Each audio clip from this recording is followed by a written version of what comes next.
le 15 janvier 2021, il est 12h40. Il fait moins 0,5 degrés Celsius.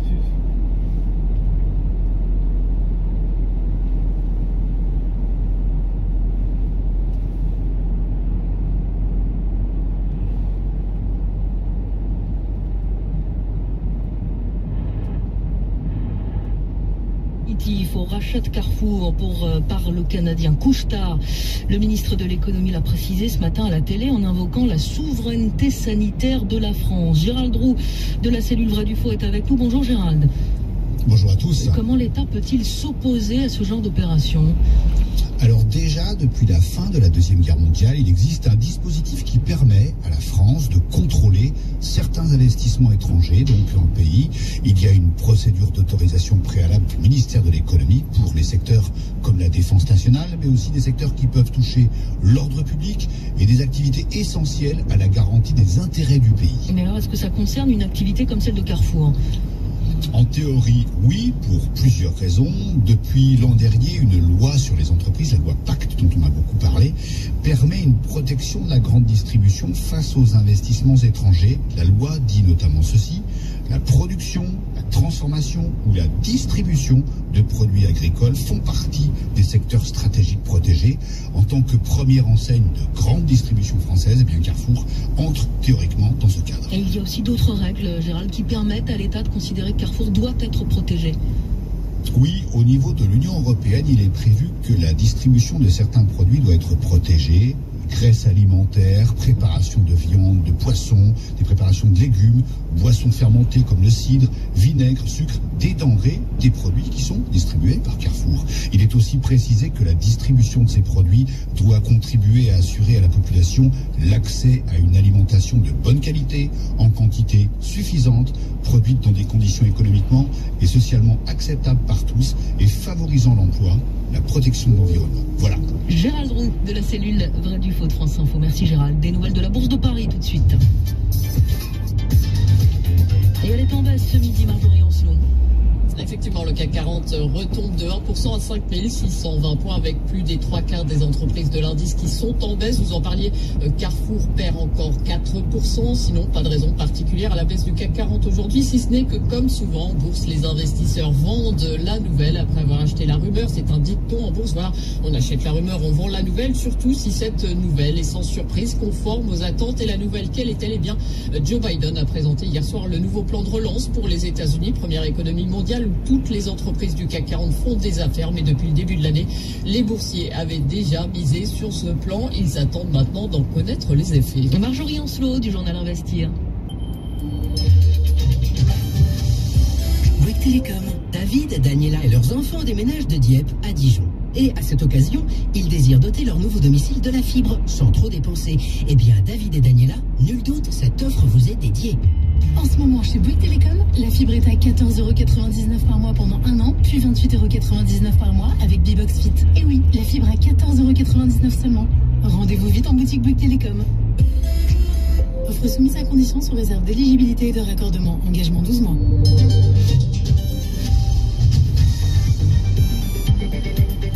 France Info, midi 14h. Et nous serons dans quelques secondes en Arabie Saoudite où le rallye Dakar vient de s'achever, mais de s'achever avec la mort d'un motard. C'est juste après le fil info, midi 50. Édouard Marguet. La préfecture maritime annonce sur France Info mettre fin aux recherches au large du Calvados, lancées pour tenter de retrouver 3 marins portés disparus. Recherche terminée, car vu les conditions, une mer à 10 degrés à peine, il y a peu d'espoir que les marins soient retrouvés vivants plus de 24 heures après le naufrage de leur chalutier. Il y a désormais 833 centres de vaccination contre le Covid ouverts en France, dit Olivier Véran pour le ministre de la Santé. L'objectif d'1 million de vaccinés sera atteint à la fin du mois, 2,5 millions en février. Nous sommes à Fur-de-Nem. Lundi pour les plus de 75 ans ou pour ceux qui risquent de développer une forme grave du Covid, comme les personnes traitées pour cancer ou celles atteintes d'insuffisance rénale. Pour en bénéficier de cette vaccination, il faut s'inscrire et c'est possible sur internet sur santé.fr. ou par téléphone au 0800 009 110. En parallèle, les restrictions anti-Covid se renforcent. Couvre-feu à 18h à partir de demain partout en France. 37 morts en Indonésie, c'est le dernier bilan du séisme sur l'île de Célèbes. Les secours sont toujours en train de fouiller les décombres.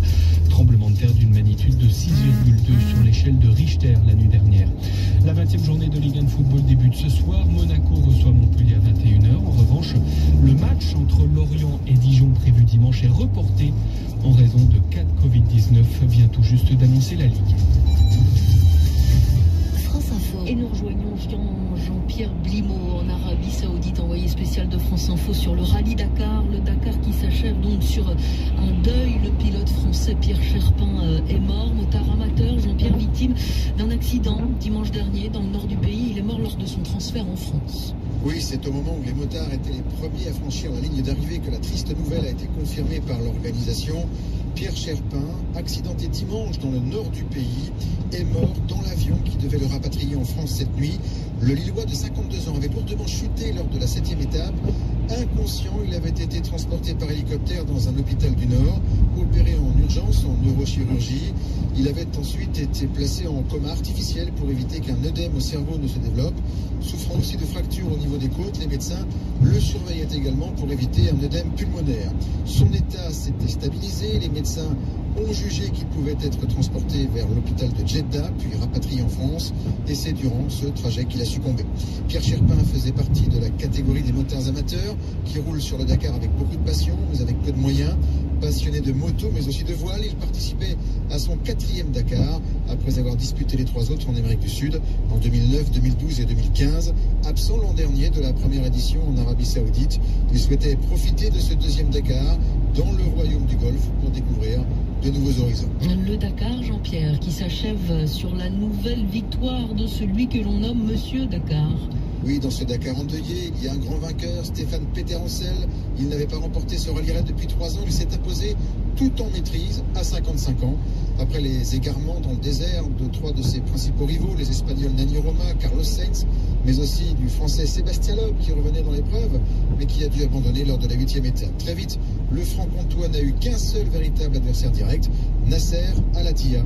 Mais le Qatarien, trop inconstant, n'a jamais pu rattraper le retard qu'il avait pris en début de compétition.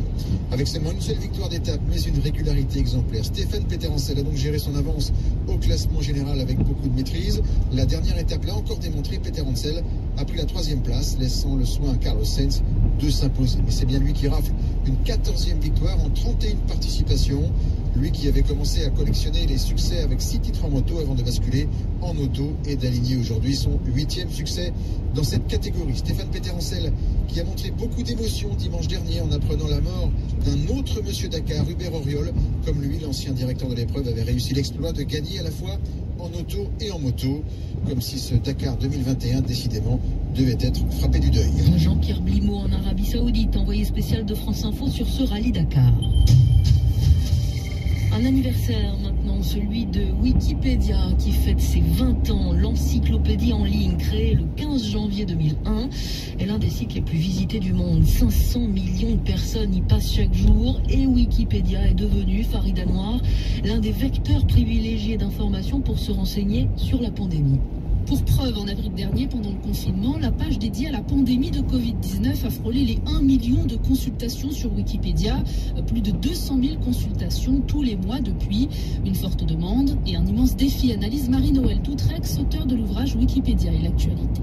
Les Wikipédiens, dans ce genre de cas assez délicat, essaient de mettre un maximum de références pour respecter le principe de vérifiabilité. Donc là, on retrouve sur cet article plus de 960 références différentes, ce qui permet donc d'assurer une certaine qualité des informations présentes sur cette page. De plus, les chiffres qui sont donnés en termes de bilan de morts ou de cas liés au Covid-19 sont reliés à l'OMS directement afin de s'assurer d'avoir des chiffres le plus fiables possible. L'article concernant la pandémie en France est ainsi veillé aujourd'hui par 280 Wikipédiens, contributeurs et sentinelles d'une information juste.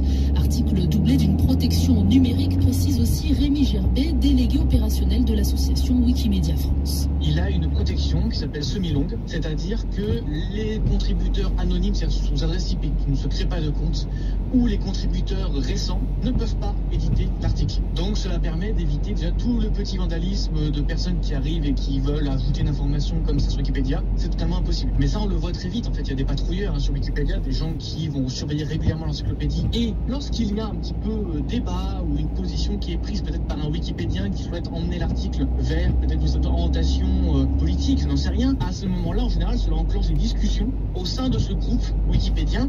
Et l'objectif de l'encyclopédie est toujours d'aller vers la neutralité de point de vue. Donc c'est à chaque fois une décision très démocratique. Quand on voit qu'on en a plusieurs centaines qui suivent quasiment heure par heure ces pages, ces articles-là, pour les protéger, quand on espère on sortira de cette pandémie, je pense qu'il y aura quelque chose d'intéressant à retirer de cette immense mobilisation bénévole pour assurer une information fiable et de qualité. Une page consacrée à la désinformation sur le Covid-19 a aussi été créée. Reportage signé Farida Noir qui nous amène à l'actualité des nouvelles technologies. Bonjour Jérôme Colombin. Bonjour Marie-Bernardo, bonjour à tous. On se transforme en personnage Pixar aujourd'hui avec l'application Toonme, Jérôme. Toonme qui fait un carton en ce moment. Oui, Toonme, depuis quelques jours dans le peloton de tête des applications les plus téléchargées sur les magasins d'applications des smartphones. Juste derrière Signal, l'application, vous savez, concurrente de WhatsApp. Alors Toonme, c'est quoi? Eh bien, c'est une appli pour s'amuser qui permet à partir d'une simple photo de vous transformer en Toon, c'est-à-dire en personnage de dessin animé. Ça fonctionne à l'aide d'algorithmes d'intelligence artificielle. C'est le genre d'application dont on raffole en général. Et parmi les résultats proposés, ce qui a le plus de succès, ce sont les images à la manière des personnages de Disney Pixar, hein, vous savez, style un peu Reine des Neiges. Et d'ailleurs, Marie, j'ai fait le test, vous êtes magnifique en Reine des Neiges. Alors on voit même circuler sur les réseaux sociaux des images de stars ou de personnalités politiques comme Emmanuel Macron ou Jean Castex qui sont passés à la moulinette de Toonme.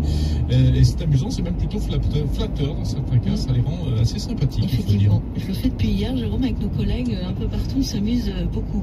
Sauf que, c'est attention, bien, ça fait pas perdre de temps en plus. Attention cependant, Jérôme, parce que cette application Toonme, elle est assez gourmande en données personnelles. Oui. Absolument, c'est le cas de toutes les applications ludiques de ce genre en fait, hein, comme rappelez-vous FaceApp qui avait connu un beau succès ces dernières années, cette application russe qui vieillit les visages de manière hyper réaliste. Alors en fait, Toonme, il y a plusieurs applications Toonme différentes sur les stores. Elles sont éditées par différentes entreprises américaines, britanniques, mais aussi apparemment chinoises. L'une des plus connues a été développée par une société russe du nom de Vikman. Alors déjà, il faut savoir que lorsque vous téléchargez l'application qui est gratuite, certes, vous pouvez l'utiliser un certain temps, faire un certain nombre de choses, mais après, on va très vite vous demander de payer pour accéder à des fonctions supplémentaires. Et puis surtout, le souci, c'est la récupération et l'exploitation possible de certaines données comme les noms, adresses e-mail, possiblement même des informations provenant de vos réseaux sociaux. Certaines applications demandent même l'accès aux images qui sont stockées sur votre smartphone. Alors, dans les conditions générales d'utilisation, on peut lire que ces informations peuvent être utilisées à des fins marketing, même s'il est précisé que lorsqu'on n'est pas inscrit, qu'on n'est pas vraiment connecté sous son nom, eh bien les images sont effacées au bout de 2 semaines des serveurs de l'entreprise. Donc en fait, la solution pour s'amuser en préservant ses données personnelles, eh bien c'est d'utiliser Toonme sur le web, en version web, sans télécharger l'appli, car dans ce cas, il n'y a aucune identification qui est demandée. Et ouais, qu'on puisse rigoler un peu quand même. En ce moment, tout est bon à prendre. Jérôme Colombin, merci.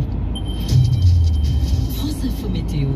Avec meilleurtaux.com, comparez les meilleurs taux immobiliers, crédits et assurances.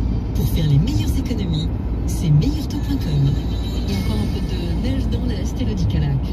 Oui, des chutes de neige de plus en plus faibles qui progressent de la Franche-Comté vers le Massif central et la région Rhône-Alpes. Attention toujours au fort risque d'avalanche sur le nord des Alpes.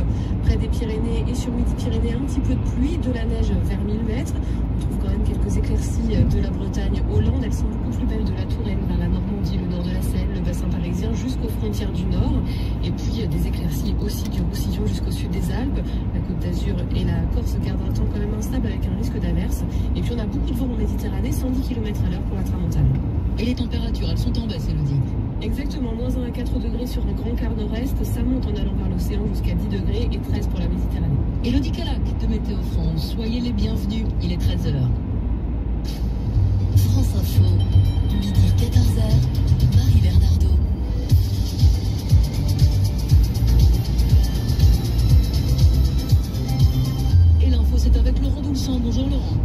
Paris, bonjour à tous. À la une, la détresse des étudiants touchés de plein fouet par la crise sanitaire. Leurs représentants ont été reçus ce matin par Jean Castex au lendemain de l'annonce de timides aménagements dans les universités.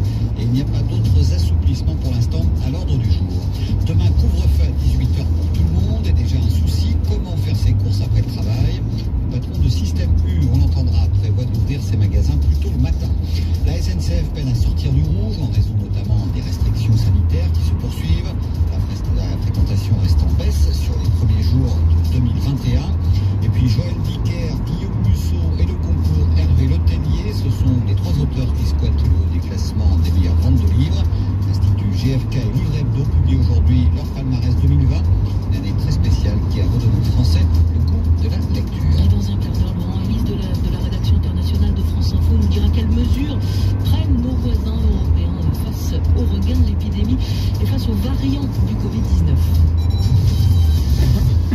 Les étudiants font donc partie des déçus de la conférence de presse de Jean Castex hier soir. Le Premier ministre ne leur a pas laissé entrevoir de grandes améliorations dans les universités où le distanciel est toujours de mise.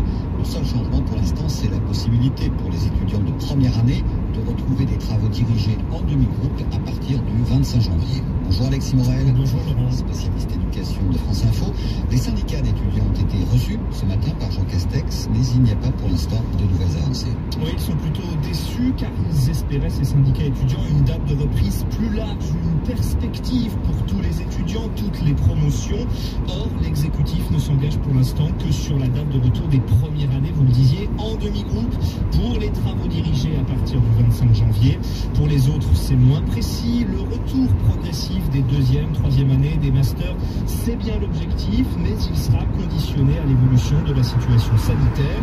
Pourtant, le conseil scientifique lui-même recommande ce retour des étudiants dans les amphis pour le second semestre, avec bien sûr des jauges de 25 ou 50%, car le constat d'urgence est partagé sur le mal-être croissant de ces jeunes, tentatives de suicide, tensions autour des partiels ces derniers jours, et 30% de consultations psy en plus dans certaines universités, de l'aveu de la ministre elle-même, Frédérique Vidal, qui promet d'ailleurs le doublement du nombre de psychologues universitaires. Les organisations étudiantes demandent aussi un chèque santé mentale pour permettre aux jeunes d'aller consulter auprès de la médecine de ville. Merci Alexis. Toute la France sera soumise à partir de demain à un couvre-feu dès 18h pour au moins 15 jours, a dit hier soir le Premier ministre Jean Castex, tout en n'excluant pas un reconfinement si l'épidémie prend plus d'ampleur. Gabriel Attal, le porte-parole du gouvernement, invité ce matin de France Info, a confirmé que ce reconfinement restait, je cite, une option sur la table. Il est également revenu sur les contrôles aux frontières renforcés et sur les tests obligatoires pour tous ceux qui reviennent de pays hors de l'Union européenne. Selon Gabriel Attal, la mise en place de tests obligatoires entre pays de l'UE est aussi tout à fait possible. La France fera selon lui des propositions dans ce domaine la semaine prochaine lors d'un Conseil européen. Ce n'est pas encore la pénurie au rayon pâtes ou papier toilette dans les supermarchés, mais on observe depuis quelques jours des achats de précaution. C'est ce qu'a constaté le patron de Système U, invité ce matin de France Info, à la veille de l'instauration du couvre-feu à 18h. Les magasins U envisagent d'ouvrir plus tôt le matin pour permettre à leurs clients de faire leurs courses, comme explique le président de Système U, Dominique Schelcher. Certains magasins ouvriront peut-être même à 7h ou 7h30 pour permettre à certains clients effectivement de s'arrêter plus tôt. Les clients en fait déplacent un peu leurs achats vers le samedi évidemment parce qu'ils sont plus disponibles le samedi, donc la journée de samedi est renforcée, nous y sommes très attentifs. Il y a aussi un petit afflux le mercredi, donc ces jours-là on va les surveiller davantage. C'est vrai que dans beaucoup de départements l'ouverture du dimanche est autorisée. Elle ne sera pas systématique chez nous. Chaque patron de magasin indépendant, nous sommes une coopérative de commerçants indépendants, en fonction de sa situation locale, analysera la situation et ouvrira peut-être le dimanche s'il estime qu'il en a besoin pour mieux étaler les flux ou éventuellement récupérer du chiffre d'affaires qu'il n'aurait pas fait dans la semaine.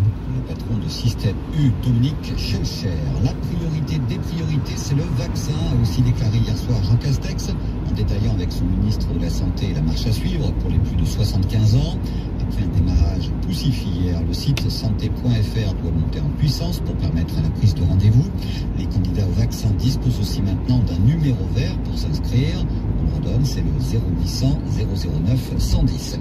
Une chose est sûre, les plus de 75 ans qui désirent se faire vacciner sont très nombreux. Et les plateformes de prise de rendez-vous sont prises d'assaut.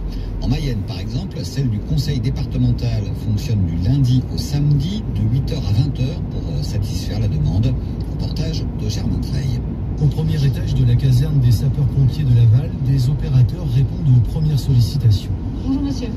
Vous habitez où monsieur? Plutôt 10h 9h? Ok, d'accord, je vais déjà vous donner la date de votre deuxième injection. Les deux rendez-vous sont notés, un SMS ou un mail aussitôt envoyé aux patients qui, en fonction de leur adresse, sont orientés vers l'un des centres de vaccination. Les 3 premiers ouvriront lundi dans le département. Ils nous posent beaucoup de questions, ils sont un peu inquiets.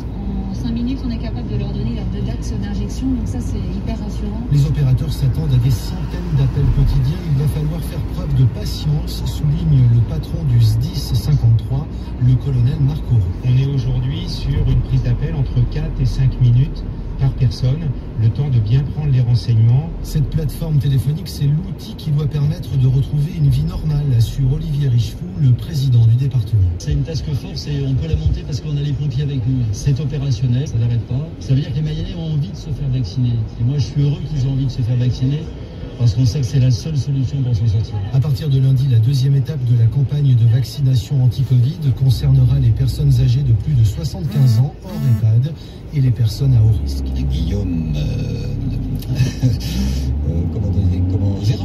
Germain Treille de France Bleu Mayenne, qu'on salue au passage. La préfecture maritime de la Manche annonce la fin des recherches des 3 marins disparus hier soir au large de Ouistreham dans le Calvados. Elle explique que dans une eau à 9 ou 10 degrés, il n'y a plus aucune chance de les retrouver vivants.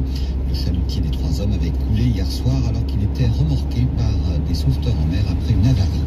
Encore un début d'année compliqué pour la SNCF après un cru 2020 catastrophique et au moins 5 milliards d'euros de pertes de chiffre d'affaires en raison de la crise sanitaire. Les trains, aussi bien les TER que les TGV, sont loin d'avoir retrouvé leur niveau de fréquentation d'avant l'épidémie. Les perspectives s'annoncent assez sombres en vue des prochaines vacances. Raphaël Ebenstein. Les TGV circulent plus qu'à moitié vide depuis la fin des vacances de Noël. En moyenne, précisément, 55% de places libres.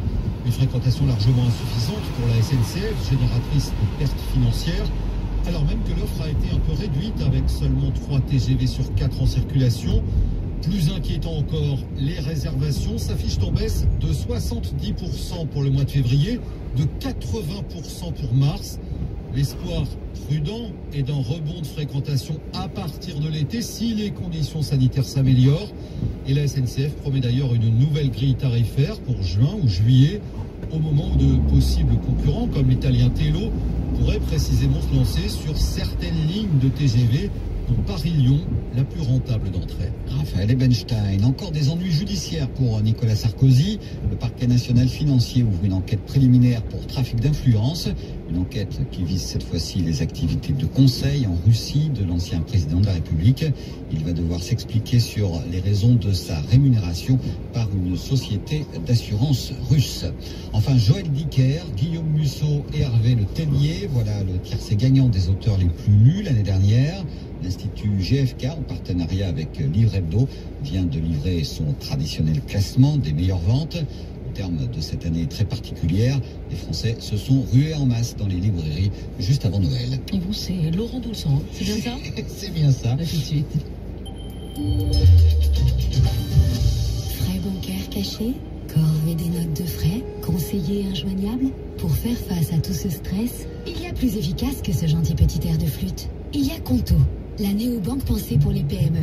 Plus qu'un compte professionnel en ligne, Conto, c'est une gestion des dépenses en temps réel, des tarifs 100% transparents à partir de 9 € par mois et un service client ultra réactif 7 jours sur 7. Forcément, vous allez être détendu. Conto, la néobanque au service des pros. Voir conditions sur conto.com.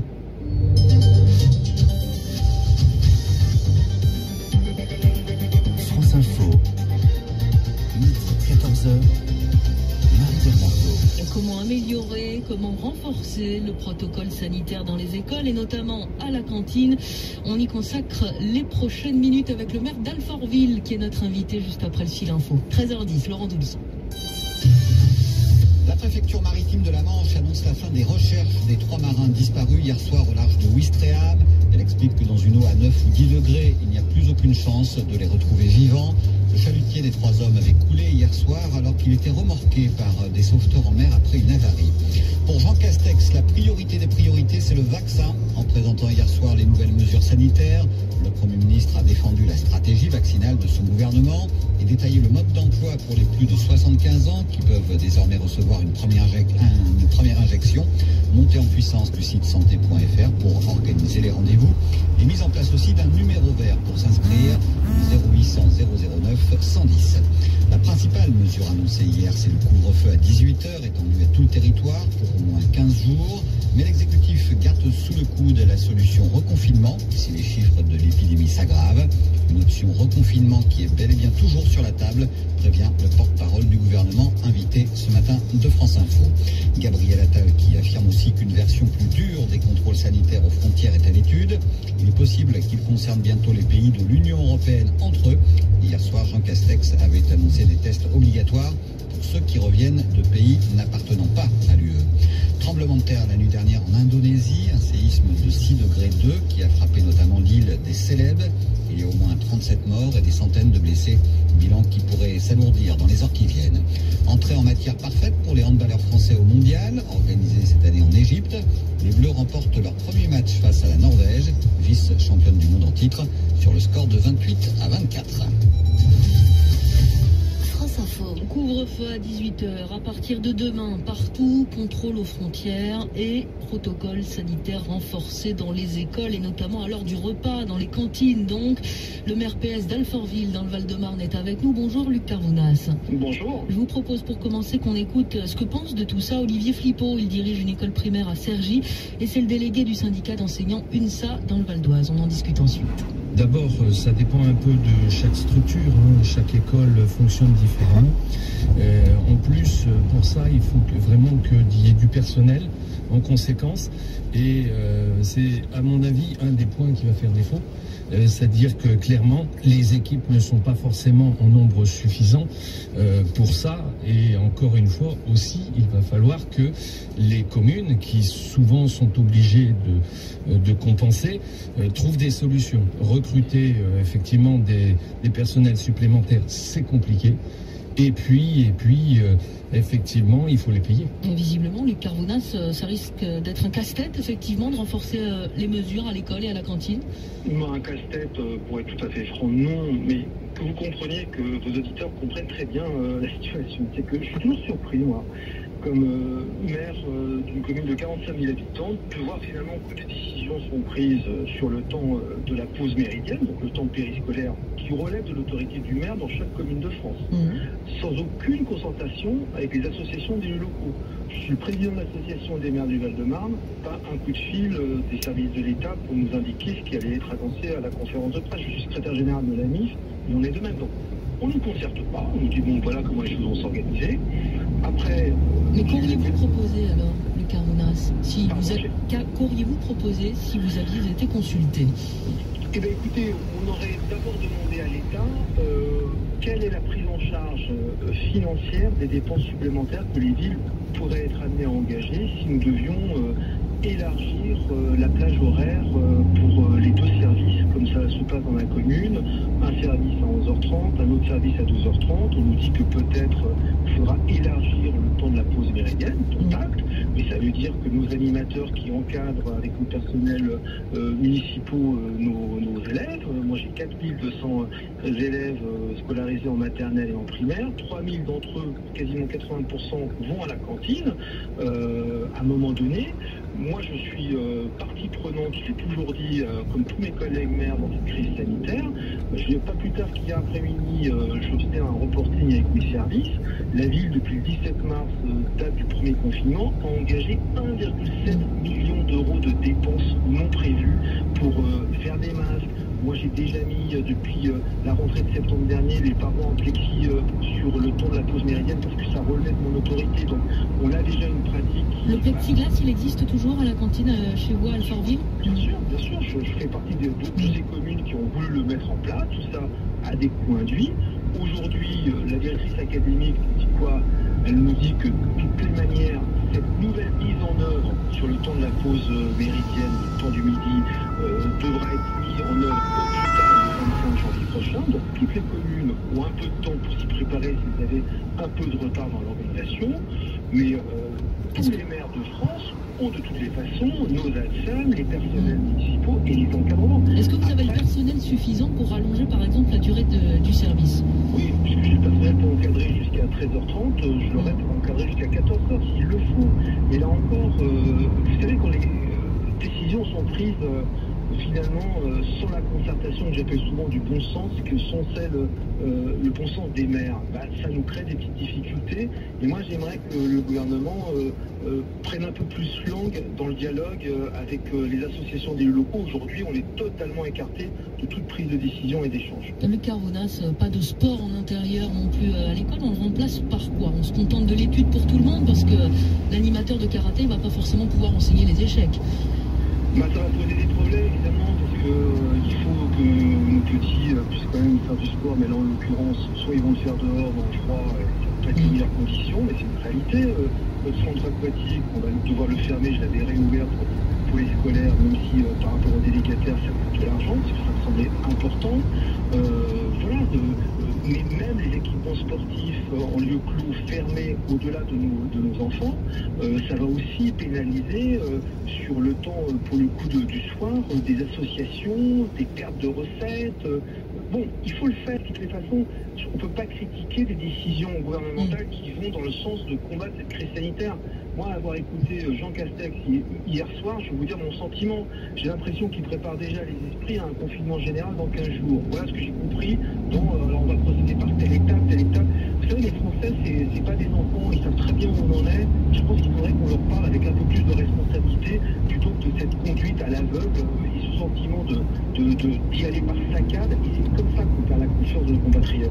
Et vous regrettez donc de ne pas avoir été consulté. Merci beaucoup, Luc Carvounas, d'avoir répondu à l'invitation de France Info cet après-midi. Maire PS d'Alfortville, dans le Val-de-Marne. J'accueille à présent Élise Delève de la rédaction internationale de France Info. Bonjour Élise. Bonjour. La France soumise donc à un couvre-feu à partir de 18h dès demain, écoles et commerces ouverts. Le pays semble choisir une stratégie moins lourde que ses voisins européens. Commençons d'abord par les écoles. Élise, que font nos voisins? Alors sur l'ouverture des écoles, la France est un peu isolée en Europe, mais pas seule. Et quelques pays ont choisi la même stratégie et ont laissé leurs établissements ouverts, l'Espagne, le Portugal et l'Italie. Dans ce pays, les moins de 14 ans vont toujours à l'école, mais avec des horaires aménagés, soit le matin, soit l'après-midi, ce qui permet d'éviter peut-être la cantine. Pour les plus de 14 ans en Italie, à partir de la 4e, la situation est préoccupante. Un quart des régions seulement a rouvert ses établissements scolaires et seuls 50% des cours sont en présentiel, et ça depuis le mois de mars. Certains élèves n'ont eu que 3 semaines de cours sur place depuis 1 an. Beaucoup d'autres pays européens ont décidé de laisser les enfants à la maison en janvier. Allemagne, Autriche, Grèce, Pologne, République tchèque, Royaume-Uni, Irlande, Danemark, entre autres. Dans ces pays, les dates de réouverture changent évidemment en fonction de la situation sanitaire. Par exemple, en Angleterre, les autorités évoquaient un retour après les vacances de février. Mais l'agence de santé vient de retoquer le plan massif de tests à l'école envisagé par le gouvernement. Alors ce calendrier est sans doute mis à mal. En Autriche, les élèves devaient revenir lundi prochain, mais la rentrée a été reportée. Mais qu'en est-il, Élise, du couvre-feu et du confinement? Alors là encore, l'Italie et l'Espagne ont fait le même choix que la France. Couvre-feu. En Italie, par exemple, c'est à 22h, mais en journée, les Italiens ne font pas ce qu'ils veulent. Interdiction, par exemple, de sortir de sa région. On ne peut pas non plus sortir de chez soi si on est plus de 2 adultes et une seule fois par jour. En Espagne non plus, on ne sort pas de sa région et parfois même de sa ville sans justificatif. Beaucoup d'autres pays européens ont eux imposé un confinement strict ou partiel. La Grèce, le Portugal, le Danemark, l'Autriche, avec des mesures différentes. Au Royaume-Uni, par exemple, pas de masque en extérieur, pas besoin d'autorisation écrite.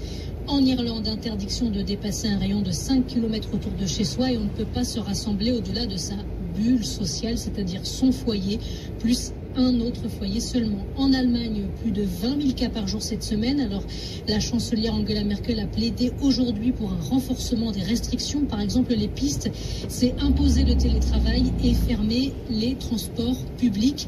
Un verrouillage complet est nécessaire selon l'Institut national allemand de veille sanitaire. En Espagne, le gouvernement parle de risques extrêmes dans le pays. Hier, Jean Castex a lui indiqué que la situation en France était maîtrisée mais fragile. On voit que dans le langage, pour l'instant, Paris est moins alarmiste que ses voisins. Merci Élise. Élise Delève de la rédaction internationale de France Info. Il est 13h20, l'heure du fil info de Laurent Doulsan. Toute la France sera soumise à partir de demain à un couvre-feu dès 18h pour au moins 15 jours, a dit hier soir Jean Castex.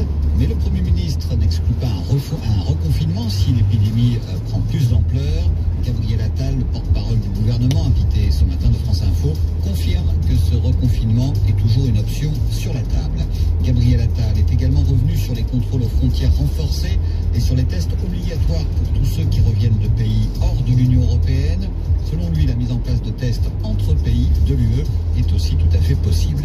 La priorité des priorités, c'est le vaccin, a déclaré hier soir Jean Castex, en détaillant avec son ministre de la Santé la marche à suivre pour les plus de 75 ans.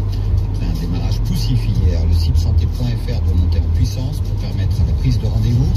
Les candidats au vaccin disposent aussi maintenant d'un numéro vert pour s'inscrire, le 0800 009 110. 8 départements de l'Est de la France restent placés en vigilance orange neige verglas. Pas-de-Calais est toujours en alerte crue. Ces intempéries empêchent la circulation des cars scolaires dans les Ardennes, le Haut-Rhin, le Bas-Rhin et les Vosges. Dans toute l'Alsace, 12 000 foyers sont privés d'électricité. À 5 jours de son entrée à la Maison-Blanche, Joe Biden dévoile un très ambitieux plan de relance de l'économie américaine. Un plan d'un montant de 1 900 milliards de dollars pour venir en aide aux entreprises, mais aussi aux ménages. Joe Biden promet des millions d'emplois dans l'industrie, mais aussi dans les activités innovantes et respectueuses de l'environnement. France Info, l'environnement, justement. Marie Moisan, notre invitée, bonjour. Responsable de projet précarité énergétique au sein du réseau pour la transition énergétique. L'Observatoire national de la précarité énergétique vient de publier son bilan annuel et ce chiffre, 3,5 millions de personnes qui sont en situation de précarité énergétique aujourd'hui en France. Avant qu'on entre dans les détails, comment définit-on, Marie Moisan, la précarité énergétique? Alors, il y a plusieurs manières de définir. Pour faire simple, je dirais qu'en pratique, ça revient pour un ménage à ses moyens, pas du tout en fonction de ses besoins ou de ceux de son logement, soit en consacrant une part très importante de ses revenus à ses factures d'énergie, soit en renonçant à se chauffer et donc en ayant froid chez lui. Près de 12% des Français dans ce bilan ont du mal à payer leurs factures d'énergie. Ce chiffre, il a évolué comment au cours des dernières années? Ça s'aggrave? Alors ça dépend un peu des années et de la météo. Globalement, on n'a pas une amélioration flagrante de la situation des ménages concernés. C'est lié à l'augmentation des prix de l'énergie qui est continue et soutenue, et puis aussi à une stagnation des revenus des ménages. On a plutôt une augmentation et une aggravation du phénomène dans le temps, avec le basculement de ménages qui étaient jusqu'ici épargnés dans cette situation. Et ce sont les plus jeunes qui ont le plus de mal à payer ces factures d'énergie? Alors effectivement, c'est un peu une des nouveautés, si je puis dire, de l'observation, parce que ça ne doit pas être une nouveauté dans les faits. Les 18-35 ans sont particulièrement touchés par le phénomène. Ça s'explique notamment parce qu'en général, ils ont sans doute des revenus un peu moins élevés, et puis parce qu'ils sont moins enclins à choisir un logement qui leur permettrait de se protéger de ces phénomènes de précarité énergétique. Et justement, pourtant, on a l'impression que les chauffages s'améliorent, que les logements sont mieux isolés, non? Eh ben non. Il y a encore trop de passoires thermiques encore. Il y a beaucoup de passoires thermiques en France. Il faut comprendre que le parc de logement français est très ancien. Il a été construit sans aucune réglementation thermique, sans isolation, pour la grande majorité des logements disponibles. Et les prix de l'énergie, en fait, progressent beaucoup plus vite que le rythme des rénovations qu'il faudrait faire pour qu'on puisse protéger les plus modestes. Et tout un chacun de ces augmentations à venir des prix de l'énergie et donc des factures qui risquent d'aggraver la situation des ménages, particulièrement cette année en situation de crise sanitaire et de confinement qu'on a pu connaître l'année dernière. C'est particulièrement vrai. Moins d'argent disponible pour ces ménages et des factures qui sont en suspens mais qui vont reprendre prochainement, parce que la trêve hivernale va s'arrêter à la fin du mois de mars. Et donc il y a un risque de coupure d'énergie très fort pour les ménages les plus modestes en France. Aggravé par le confinement du fait aussi que le télétravail, ça augmente la facture? Tout à fait, c'est vrai. Alors, les études montrent que finalement, c'est pas si flagrant que ça, mais les autres dépenses ayant explosé, notamment celles liées à l'alimentation et à l'eau, consommation d'eau, la part de toute manière disponible pour payer ces factures d'énergie se réduit drastiquement. Et le confinement, c'était au printemps. Si on a un deuxième, ce sera en hiver, et là, ça risque de faire encore plus mal. Il y a un effet double peine aussi, Marie Moisan. Ce sont les plus précaires qui payent le plus en proportion. Oui, absolument. En proportion, ça paraît logique, hein, en proportion de leurs revenus, évidemment, ils payent plus cher. Et on le voit d'ailleurs sur le temps long, les dépenses contraintes, c'est-à-dire tout ce qui n'est pas du fait de choix des ménages les plus modestes, atteignent 50% de leurs revenus.